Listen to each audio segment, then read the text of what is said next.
Karbala के ज़ायरीन पर जिस तरह से हमला किया गया, अब उसका बदला शुरू हो चुका है और सऊदी के ऊपर स्ट्राइक शुरू हो गई हैं और सऊदी के कई इलाकों में धमाकों की खबरें हैं, जिसके बाद सऊदी का इंटरनेशनल एयरपोर्ट बंद भी करना पड़ा है। देखिए, कई एक्सपर्ट्स ये राय जाहिर कर रहे हैं कि अगले 24 से 48 घंटे के अंदर सऊदी में एक बार फिर बड़ी स्ट्राइक हो सकती है। देखिए, पहले हम इस खबर को समझेंगे। कल जिस तरह से करबला के आसपास हमले किए गए, ख़ास तौर पर अरबईन यात्रा के दौरान जो ज़ायरीन जो इमाम हुसैन साहब की दरगाह पर ज़ियारत के लिए जा रहे थे और इस दौरान करबला और बगदाद के बीच अरबईन यात्रा के मार्ग पर स्थित एक रेस्ट हाउस था, उस पर अटैक हुआ, जिसके वीडियो सोशल मीडिया में वायरल हैं। इस हमले को लेकर भारी नाराज़गी और भारी गुस्सा देखने को मिल रहा है और सबसे बड़ी बात और सबसे निंदनीय बात, जो सबसे ज़्यादा जिसकी आलोचना हो रही है, कि ये हमले सऊदी और अमेरिका के जॉइंट ऑपरेशन में किए गए। देखिए, सऊदी और अमेरिका की तरफ से इराक में जो हमले किए गए, उसमें मुख्य रूप से जो है वो पॉपुलर मोबिलाइजेशन फोर्सेस यानी पीएमएफ को टारगेट किया गया था और करीब 7 अलग अलग लोकेशंस थी जहां पर ये हमले किए गए। उसमें से एक हमला करबला जा रहे ज़ायरीन के ऊपर हुआ, करबला जा रहे यात्रियों के ऊपर हुआ और बताया जा रहा है कि इस हमले में कई यात्री घायल भी हुए। 20 लड़ाके पीएमएफ के जो हैं वो मारे गए हैं इसमें और 4 बताया जा रहा है कि ईरान के एडवाइज़र्स जो हैं वो भी शहीद हुए हैं, जिसको लेकर अब ये देखिए, करबला के ज़ायरीन पर हमला होना और ख़ास तौर पर अरबीन यात्रा के दौरान हमला होना। आज के ज़माने में जब भी कोई भी एयर स्ट्राइक होती है तो उसमें आपको हर चीज़ की जानकारी होती है कि आप कहाँ हमला करने जा रहे हैं, आप किस पर अटैक कर रहे हैं। क्या ये हमला जानबूझ के करबला के ज़ायरीन पर किया गया, जो वहाँ पर जो है ज़ियारत के लिए जा रहे हैं, इमाम हुसैन की दरगाह पर जा रहे हैं? क्या जानबूझकर उन पर हमला किया गया? क्या सऊदी के फाइटर जेट्स को ये बात नहीं पता थी कि यहाँ पर जो है करबला जा रहे ज़ियारत करने जाने वाले यहाँ पे ज़ायरीन जो है वो इसमें शामिल है? तो फिर स्ट्राइक क्यों हुई? अमेरिका को मान लेते हैं, अमेरिका को नहीं पता था। अमेरिका को हालांकि काफ़ी कुछ जानकारी होती है। अभी जो आज सुबह ईरान पर हमले हुए हैं, उस पर एक घर में हमले हुए हैं, उसमें 3 शव मिले हैं, एक माता पिता के और एक 2 साल के बच्चे को उसके रबल से बाहर निकाला गया है। तो जानकारी तो बहुत कुछ, जानकारी तो शायद उस मिनाब के स्कूल की भी थी जहां 168 बच्चियों को शहीद कर दिया गया। तो आज सैटेलाइट के ज़माने में जहां पर ईरान चुन चुन के हमले करता है एक एक लोकेशन पे और तबाह होते हैं अमेरिकी सैनिक, अमेरिकी अड्डे, अमेरिकी एयरपोर्ट्स, तो जब ईरान के पास इतनी सटीक जानकारी थी तो फिर यह जानकारी क्यों नहीं थी कि करबला जा रहे ज़ायरीन कहां पर हैं और उनको क्यों टारगेट किया गया? और वो भी इस ऑपरेशन में सऊदी के फाइटर जेट शामिल थे, अमेरिका के फाइटर जेट शामिल थे। इसको लेकर ईरान में भारी गुस्सा देखने को मिल रहा है और इसे करबला पर हमले की तरह से लिया जा रहा है और इसके बदले की जो है वो एक्शन शुरू हो चुका है। देखिए, कल रात को ही ये खबरें आनी शुरू हो गई थी। आज सुबह हालांकि अमेरिका की तरफ से स्ट्राइक शुरू हो गई, इसलिए शायद कुछ हो सकता है कि अगले 24 से 48 घंटे बाद ये हमले देखने को मिले, जैसा एक्सपर्ट्स बता रहे हैं। लेकिन कल रात की खबर देखिए, Saudi Arabia temporarily suspended operation at Riyadh's King Khalid International Airport following reports of explosions nearby. Saudi में रियाद का जो किंग खालिद इंटरनेशनल एयरपोर्ट है उसके आसपास धमाके हुए। जो खबरें आ रही हैं उसके मुताबिक वहां पर धमाके हुए, जिसके बाद एयरपोर्ट को बंद कर दिया गया। The runway closure disrupts flights forcing some aircrafts into holding patterns while officials give no reasons. इसका वजह नहीं बताई गई, लेकिन वहां पर सभी उड़ानें रोक दी गई। The temporary restrictions came amid unconfirmed reports of several explosions near Riyadh। मैं आपको छपी हुई खबरें पढ़ के बता रहा हूँ, यानी कोई अब उसमें से कितनी चीज़ें सही हैं। देखिए, अरब देशों में जो भी हमले हो रहे हैं उसके मीडिया कवरेज पर बैन कर दिया जाता है कि ये तस्वीरें बाहर ना जाएं। अब तो सेंटकॉम ने भी ये बता दिया है कि जो जॉर्डन में ईरान मारता है चुन चुन के, उनकी तस्वीरें ना जाहिर की जाएं। कितने सैनिक मरे हैं अभी तो यही पता नहीं चल रहा। अमेरिका में इस बात का हंगामा मचा हुआ है कि आपने कैजुअलिटी जो हुई है उसकी सच आंकड़े आप नहीं बता रहे हैं, कितना नुकसान हुआ है उसके सच आंकड़े नहीं बता रहे हैं। चाइना खुद कह रहा है कि पता नहीं कितना नुकसान हो गया अमेरिका का।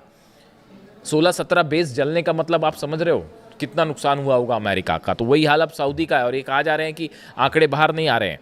और एयरपोर्ट पर जब आप संचालन रोक देते हैं तो बड़ी साधारण सी बात है, देखिए ड्रोन स्ट्राइक्स, मिसाइल स्ट्राइक्स ये लगातार सऊदी में हो रही हैं।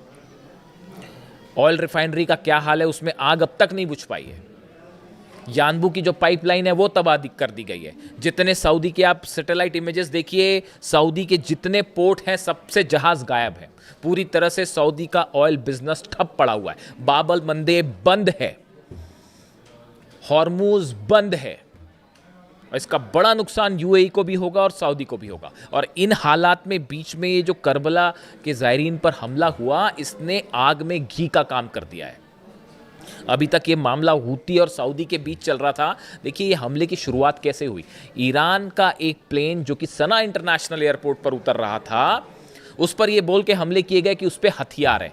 ये प्रोवोकेशन था। जो एक्सपर्ट्स बताते हैं ये डोनाल्ड ट्रंप और अमेरिका की सलाह पर सऊदी की तरफ से हमले किए गए थे हूतीस पर, और कोशिश ये थी, इस प्लॉट को शायद सऊदी समझ नहीं पाया। ऐसा कई एक्सपर्ट्स की राय कि सऊदी इस प्लॉट को समझ नहीं पाया और वो जंग में एंटर कर गया। जो एक बार जंग में अंदर आता है साहब, वो बाहर नहीं निकल पाता। 5 साल हो गए यूक्रेन और रूस की जंग को। क्या खत्म हो पा रही है वो जंग?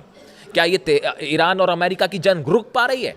ट्रंप को बाहर निकलने का रास्ता नहीं मिल पा रहा। अमेरिका में इस बात की चर्चाएं हो रही हैं। आप सीनेटर्स के बयान देखिए, मैं नहीं कह रहा, सीनेटर्स के बयान देखिए, कांग्रेसमैन के बयान देखिए, वो कह रहे हैं कि डोनाल्ड ट्रंप को इस जंग से इज्जत के साथ बाहर निकलने का मौका नहीं मिल पा रहा। तो ईरान ने वो ठोक रखा है। इस बार भी जो है 20 प्लेन तबाह है, पिछली बार 42 प्लेन तबाह थे। और अब जो हमले हुए हैं आज सुबह, उसके बाद जॉर्डन पे स्ट्राइक कर दी है ऑलरेडी ईरान की तरफ से। अभी बताया नहीं जा रहा, थोड़े समय बाद पता चलेगा आपको। 5 बैलिस्टिक मिसाइल्स दागी गई हैं जॉर्डन के ऊपर। वो गिरी है नहीं गिरी, सामने वाला देश तो यही कहेगा ना जी हमने रोक दिया। तो अगर मिसाइल रोक दी थी तो जॉर्डन में कैसे मारे गए अमेरिकी सैनिक, कैसे बेसिस जल गए? एक एक इंफॉर्मेशन है। कहाँ रडार तबाह हुआ है, कहाँ पर हैंगर तबाह हुआ है, कहाँ पे रनवे तबाह हुआ है, कहाँ पे सैनिकों के जो बैरक्स थे वो तबाह हुए हैं। एक एक जानकारी है। तो ऐसे में अब ये सऊदी जो है, ऐसा अंदेशा है कि इस करबला पर जो इराक में जो नजफ़ और करबला के बीच जो ज़ायरीन पर हमला हुआ है, इसको करबला के हमले के रूप में देखा जा रहा है। इसको लेकर भयानक गुस्सा है। जो 4 आईआरजीसी के सैनिक इसमें शहीद होने की खबर है, एडवाइजर्स थे बेसिकली वो, उसको लेकर भी ईरान बदला लेगा, इसमें कोई शक नहीं होना चाहिए किसी को।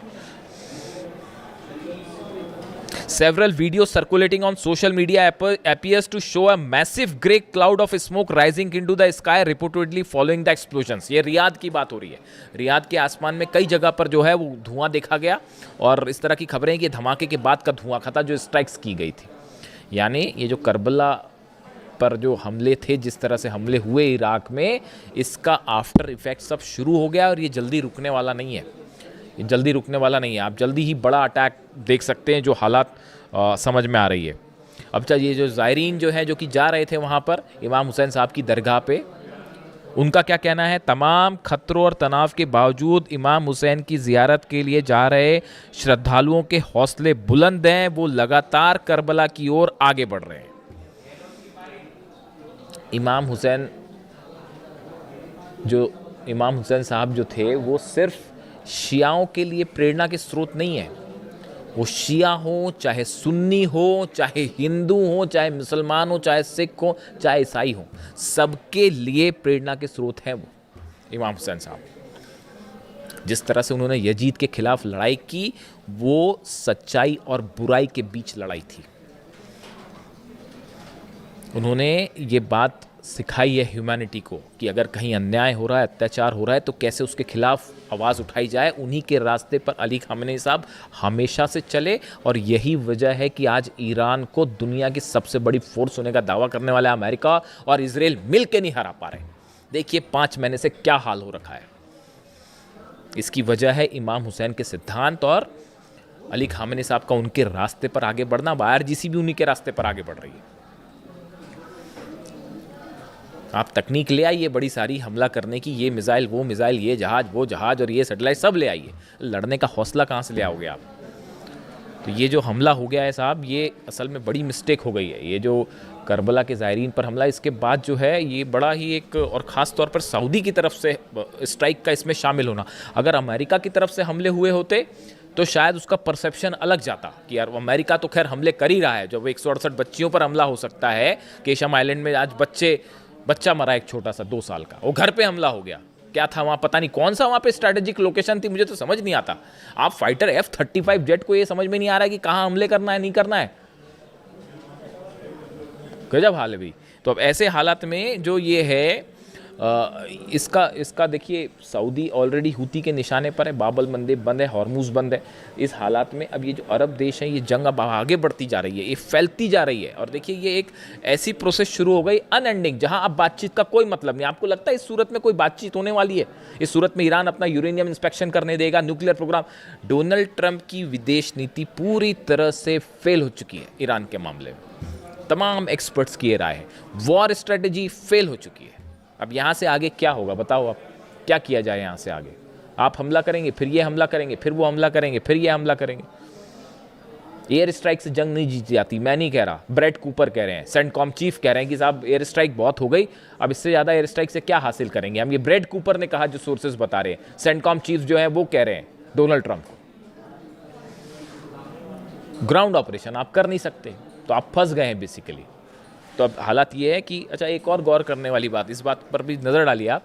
डोनाल्ड ट्रंप और नेतन्याहू के मुलाकात के बाद पिछले 12 घंटे में क्या हुआ, देखिए सब हालात पर नज़र रखनी पड़ती है। खबर आप जब बता रहे हो तो एक तो तरीका है, खबर बता दी आपने, हाँ ऐसा हुआ, ऐसा हुआ, बट उसके पीछे की असली हकीकत आपको एनालाइज करके भी बतानी होगी। यही शायद जिम्मेदारी का काम है। देखिए, नेतन्याहू और ट्रंप की मुलाकात के बाद Israel's chief of staff Eyal Zamir has said Israel's troops will not withdraw from occupied territory in southern Lebanon until the country's security is assured. Israel के सेना प्रमुख की तरफ से ऐलान कर दिया गया कि लेबनान से हमारी सेना बाहर नहीं आ रही। ये कब हुआ है? ट्रंप और नेतन्याहू की मुलाकात के बाद। इससे एक अंदाज़ा लगता है कि इनके बीच में क्या बात हुई होगी, क्या प्लान होगा। मतलब लेबनान में इजराइल की सेना रहेगी, ये पहली शर्त थी ईरान की, यहाँ से बाहर जाइए आप, नहीं तो जंग बंद नहीं होगी। यानी जंग बंद नहीं होने जा रही। इजराइल के सेना प्रमुख का ये कहना कि हमारी फोर्सेस लेबनान में रहेगी, ईरान कह रहा बाहर जाओ, उसके बाद ही बात होगी, जंग तभी रुकेगी।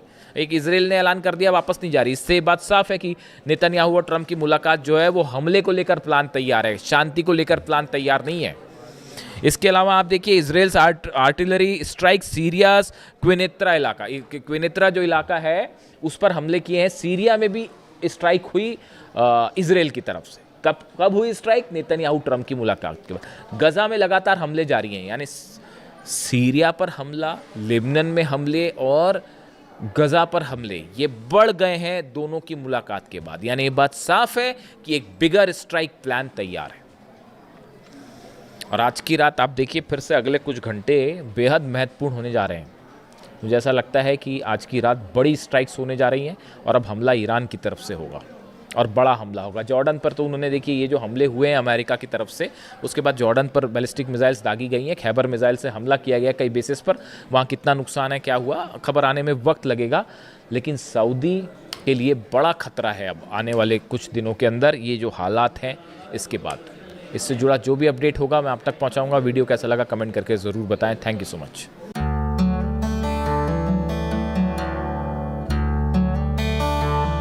मैं लेबनान के कोला एरिया में हूं और आप देख सकते हैं कितनी तबाही हुई।